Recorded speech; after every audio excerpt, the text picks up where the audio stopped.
Hey there, it's Debbie from Haven Inspired. Thank you so much for visiting our channel today. If this is your first time, this channel is all things self-care, self-help, and a few laughs in between. So make sure to go ahead and hit the subscribe button to see more videos. Today, we're going to be talking about beating burnout. We're at the end of the year. It's definitely been a tough one for us.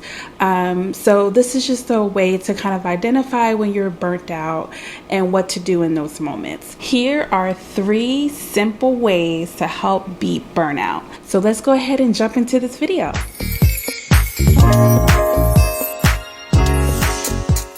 Okay, so beating burnout. First, how do you even know that you're burnt out? I think a lot of times, like, you just keep going and going and going, and you don't really realize that you're actually really at burnout. You're at your capacity. So here's a few ways to just identify that you are at burnout status. So the first way you would know would be exhaustion. Just a profound physical, cognitive, and emotional fatigue. And we've all been there, right? Like, we've all been there to where it's like you're just exhausted, you're tired. Like, even when it's like you don't even know why you're tired because you didn't really do much in the day. That type of fatigue, the fatigue of you just can't do your regular daily tasks. That type of exhaustion. The next way would be if you're short-tempered, you're, easily influenced or easily bothered by situations that may not have bothered you in the past.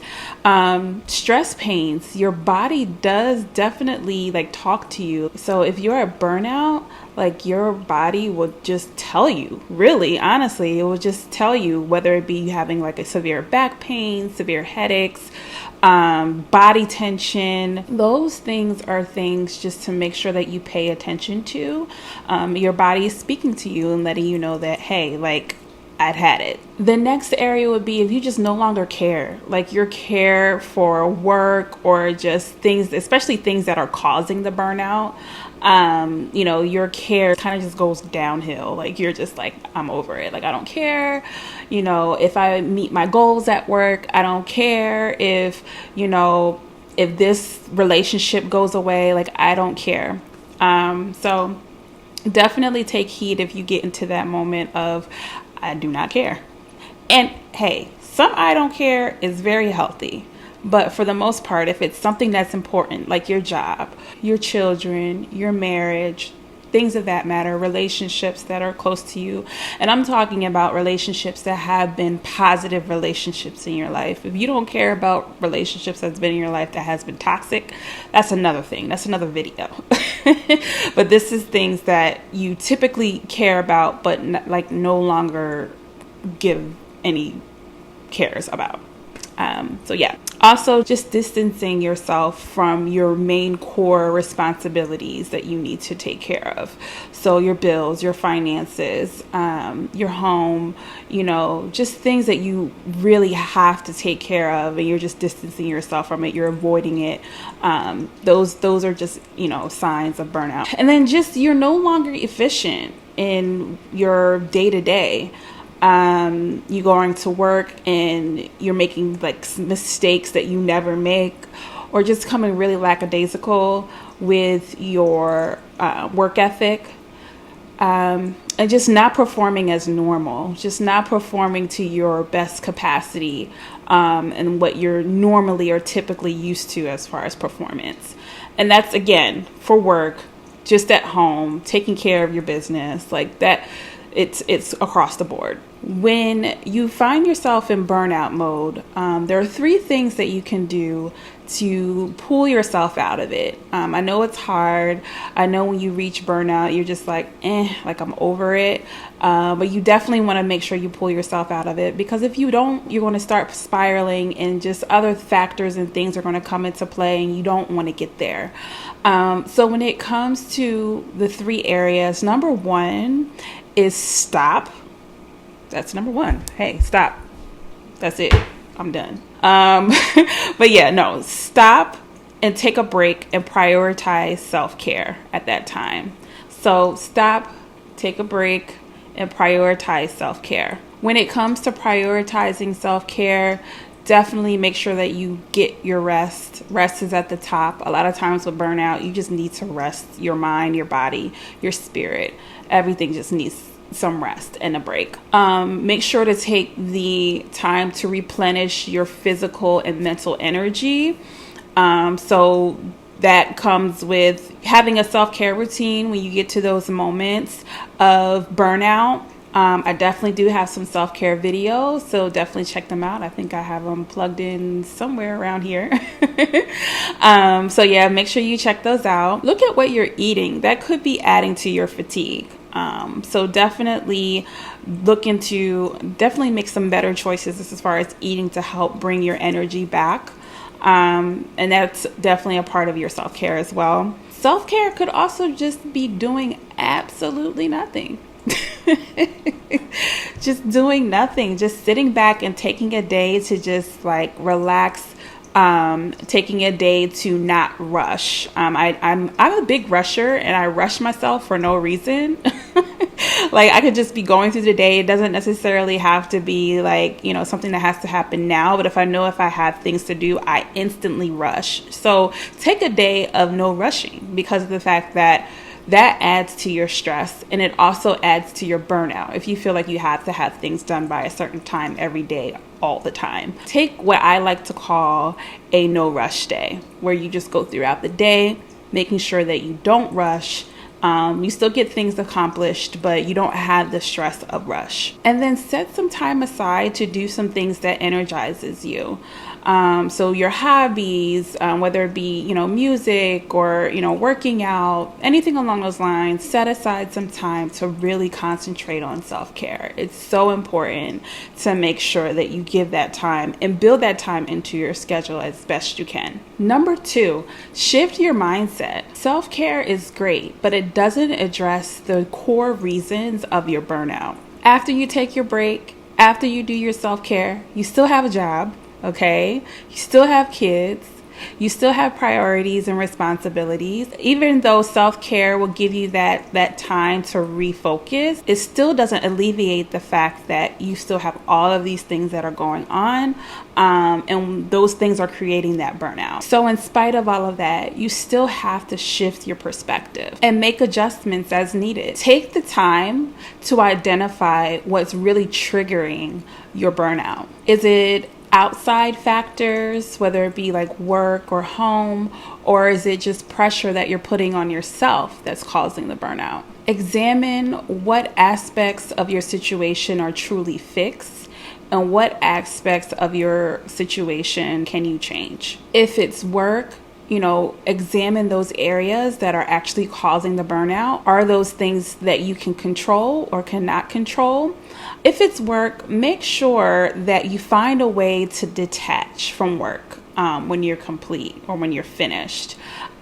This was a lot easier when I was working like in the office. Like I would detach from work on my ride home, whether it be if I was driving, I just pump up the music and just kind of like be in my zone. Or if I decided to take the train that day, because Chicago traffic is trash. 100% trash.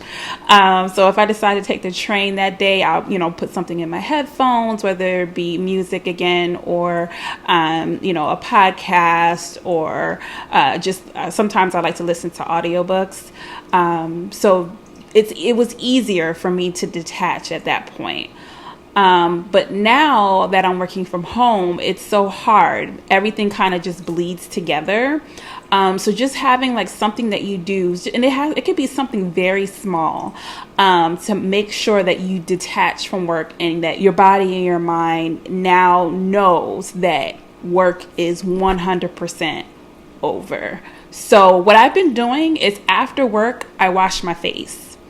I don't do it all the time, but washing my face, and it doesn't even have to be like you put like a whole bunch of creams and stuff on. It's just going into the bathroom, taking a moment to breathe, and then just wash my face down.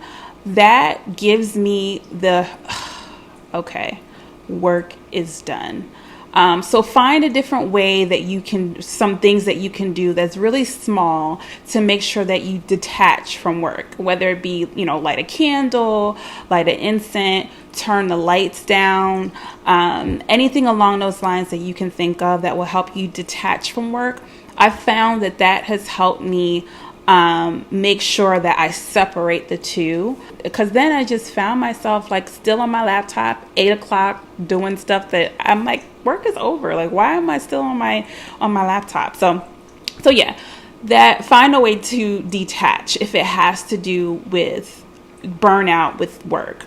Same thing with burnout with family, like detach if you have to, even if it's for a short period of time, to give yourself some breather. The same thing with situations. Certain situations in your life are just causing burnout. Take the time to scale back and then deal with that situation a little bit later. You don't want to put it off. You don't want to avoid it 100%, but sometimes you just need to detach from the situation and then come back later. When it comes to finances, I know that that's also been a big thing when it comes to like burnout and just like wanting to give up, getting frustrated. I find that a lot of that frustration is information based. You just don't have the information that you need to help with your particular situation. So I wouldn't say to necessarily detach from your finances, because you can't. It's always something that you're going to have to deal with day to day. But make sure to take the time to research and inform yourself, so that way it gives you what you need to deal with that particular situation. Also, make sure to reset expectations with other people as you need to. They may not like it, but at the end of the day, it's what's best for you. It goes back to thinking about instances that you may have overextended yourself. Sometimes, and I know that I do this too, like if someone needs something, whether it be with work or whether it be with just in my personal life, if someone needs something, if I don't necessarily have the time, I try to find that time, and can sometimes find myself being overextended. So in those instances, if you feel like you overextended yourself, whether it be you volunteered for too many things at work, or a friend needed your help and you just really don't have the additional time and it's causing that stress and that burnout, you may have to reset those expectations with those people. And again, they may not like it.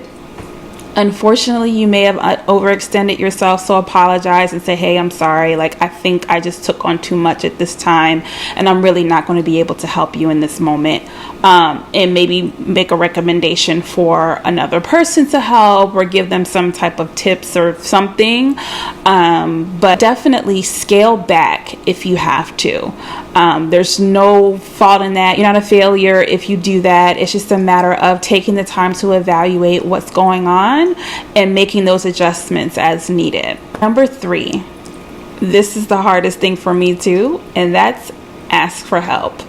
A lot of times when it comes to burnout, you're taking on things that you're not necessarily meant to do alone. So ask for help, whether it be help from God, help from your friends, your family, co-workers, your manager, however, whatever's causing that burnout, ask for help. It doesn't mean that you failed, or you're incompetent, or that you can't do it. It's just a matter of sometimes you need a helping hand. So make sure to ask for that help. Don't be afraid to ask for that help. You know what I mean? Like, sometimes you get afraid, like, oh, what if they say no? Like, okay, what if they do say no? Oh, well, then, find another avenue or find another way to get it done. But don't be afraid to ask for help. And closed mouths don't get fed, which just basically means if you don't ask, you don't get the help. Like, it's kind of hard to really just kind of wish that someone would come along and help me to do something. Closed mouths, meaning don't ask. You don't ask at all. Don't get fed. Means you don't eat. Okay? You don't get the help that you need. So definitely don't be afraid to do that. And make sure to brainstorm with those people. Again, whether it be like for work or for home or for, family or situations or relationship, make sure to brainstorm and come up with solutions for whatever issue or situation that you're in. And then also too, if this is for work and it's like something that you couldn't necessarily change, but you have the voice to give or provide feedback, find ways to advocate for solutions. One thing that I've always learned, if you complain about something at work, definitely come with some type of solution in mind.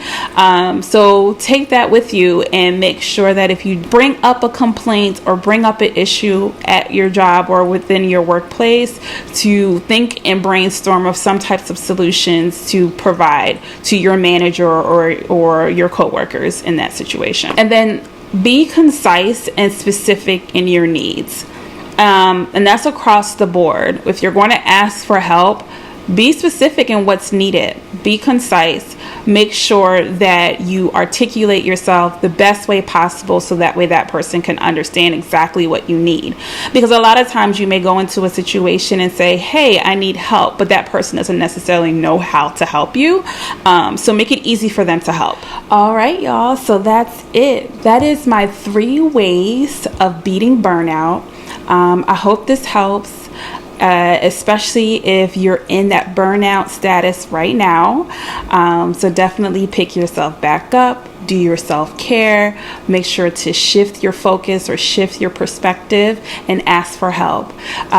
If you like this video, definitely hit the like button below, and then also hit the subscribe button and the notifications button for more updates on videos that we post.